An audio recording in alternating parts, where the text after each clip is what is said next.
Panggil berjisim. Tu mujassimah.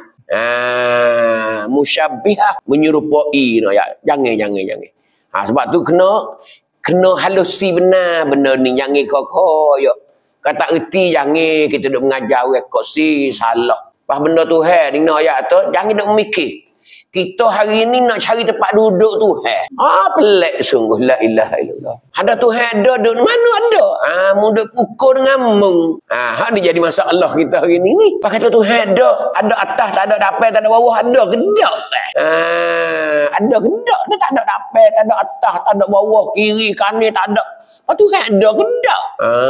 Dia duk cari juga nak temu tempat Tuhan. Tu dia di bahaya tu. Dia tak tahu kata Tuhan ni bersalah dengan benda baru. Tak boleh nak cari lah. Engkau Tuhan tak bertepak. Kalau bertepak, serupa dengan benda baru. Kau tahu dah kata, kalau bertepak, serupa dengan benda baru.